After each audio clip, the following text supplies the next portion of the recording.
বাংলাদেশে 1971 সালে যুদ্ধকালীন সময়ে কতজন নারী ধর্ষিতা হয়েছেন সেটা নিয়ে মিথ্যাচার শুরু হয়েছে। এই বিষয়টি নিয়ে আলাপ করার আগে চলুন আমরা এবিসির অর্থাৎ আমেরিকান সেই টেলিভিশন চ্যানেলের তৎকালীন একটি রিপোর্ট দেখে আসি, যেখানে স্পষ্ট বলা হচ্ছে যে হাজার হাজার বাঙালি নারীরা ধর্ষিতা হয়েছিলেন এবং আরও বলছেন যে সেখানে অনেক নারী, অসংখ্য নারী ধর্ষণের পর প্রেগনেন্ট হয়েছিলেন। এদের কয়েকজনকে তারা ক্যামেরায় দেখাচ্ছেন এবং কিভাবে একজন মুক্তিযোদ্ধা কমান্ডারের স্ত্রীকে ধর্ষণ করা হয়েছিল সেখানেও এবিসি কথা বলছেন। এবিসিকে টাকা খাইয়ে মিথ্যে কথা প্রচার করানোর মতো ক্ষমতা আমাদের বাংলাদেশে তখন ছিল না, এবং কোনো কারণও থাকতে পারে না, কারণ আমেরিকা যুদ্ধকালীন সময়ে আমাদের বিরুদ্ধে ছিল। Nothing which approaches the needs of that young, impoverished nation. And so the memory of what happened there may already be growing dim in many of us. But what did happen there will never be forgotten by the people of Bangladesh, especially the women. It was in villages like this that the Bengali liberation struggle caught fire. And it was in villages like this that the Pakistan Army took its revenge. The villagers still speak of it, the men telling their stories of fighting, the children telling of that young, impoverished nation. And so the memory of what happened there may already be growing dim in many of us. But what did happen there will never be forgotten by the people of Bangladesh, especially the women. It was in villages like this that the Bengali liberation struggle caught fire. And it was in villages like this that the Pakistan Army took its revenge. The villagers still speak of it, the men telling their stories of fighting, the children telling their stories of running and hiding. It is the women who are silent, women like Saira. She is 16 years old, a widow, and pregnant with a child of a Pakistani soldier. Like thousands of women throughout Bangladesh, she is carrying a child she does not want. She says that her husband was in the Mukti Bahini. He was a commander of the force, in the village. And this army people were looking for him, and they had broken into her house to take him away, actually. And when they were dragging him out of the house, she started screaming and protesting and crying, trying to hold back her husband. And one of them turned back and raped her in front of her husband, who was forced to sit and watch with guns pointed at him. And later on she says like many women who were raped by Pakistani soldiers, Saira is in disgrace among her people. Her parents take care of her, but they are certain that no man will ever marry her. Since January, many of the women ravaged by the Pakistani troops have been living in this house. They're being cared for by a government-sponsored women's rehabilitation group. Almost all of the women here are pregnant. They are very young, some only 13 years old.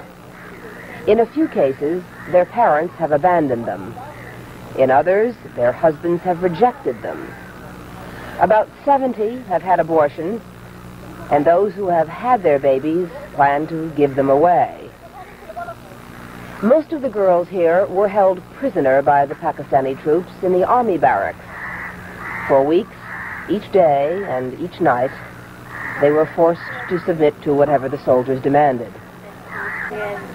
This is Rushanara, 14 years old and 7 months pregnant. She was abducted from her home in Dhaka and taken to the army barracks, where she remained for 3 months. She says there were nights when as many as 30 soldiers forced themselves on her. Sheikh Mujibur Rahman has said that these women are heroines. But politics, the war, and even the liberation are not really the concerns of these women. They are the innocent victims of war, and the children they bear will share in their grief. This is Liz Trotta, NBC News, in Dhaka. এছাড়াও আপনারা একটি news item দেখতে পাচ্ছেন যেখানে অসংখ্য মেয়েদেরকে এই বন্দি দশা থেকে মুক্ত করা হয়েছিল এবং যেখানে বলা হচ্ছে যে আমাদের নারীরা ধর্ষিতা হতে হতে একসময় নিজের চুল কেটে সেই চুল দিয়ে গলায় ফাঁসি দিতেন, কারণ তাদেরকে উলঙ্গ করে রাখা হতো, কারণ বেশ কয়েকজন নারী পালাক্রমে ধর্ষণের শিকার হতে হতে একসময় শাড়ি দিয়ে সালোয়ার কামিজ দিয়ে আত্মহত্যা করত। তাই সেটা ঠেকানোর জন্য তাদেরকে উলঙ্গ করে রাখা হতো। তখন তারপরেও বেশ কয়েকজন নারী তারা নিজের চুল কেটে দাঁত দিয়ে কেটে তারা আত্মহত্যা করত।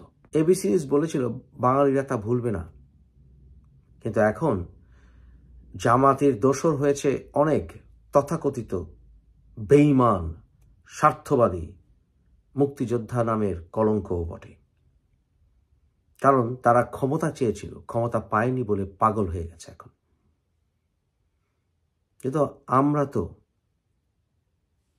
মিথ্যে কথা ছড়াতে দেব না। 2023 সালে গার্ডিয়ান পত্রিকায় অগাস্ট মাসে ছাপানো হয়েছিল একজন নারীর সাক্ষাৎকার, যার নাম রাখা হয়েছিল জেন রাধিকা, যে ইংল্যান্ডে থাকে। সে যুদ্ধকালীন সময় বাংলাদেশে জন্মেছিল, সে তার পরিচয় এখনো জানে না। তাকে ইংল্যান্ডে অ্যাডপ্ট নেওয়া হয়েছিল। অস্ট্রেলিয়ার একজন ডাক্তার, ক্যামেরা দেখতে পাচ্ছেন, উনি বিখ্যাত হয়েছিলেন কারণ যুদ্ধকালীন সময়ে অনেক নারীর লেট টাইম অ্যাবর্শনের জন্য উনি কাজ করেছিলেন।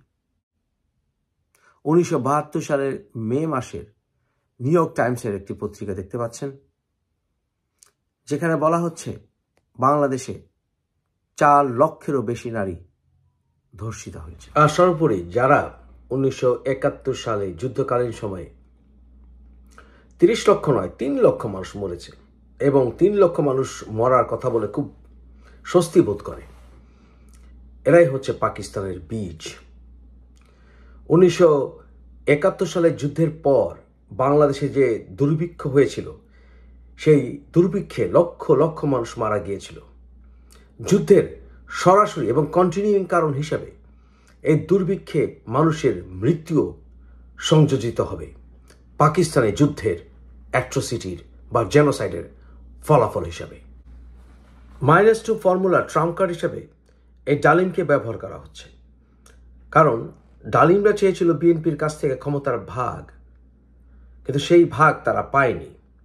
এজন্য এখন জিয়া রহমান এবং বিএনপির বিরুদ্ধে ডালিমকে ব্যবহার করা হচ্ছে, কারণ ডালিম পাকিস্তানের আশ্রয় ছিল, তার বাপদের তো সে আর বেইমানি করতে পারে না।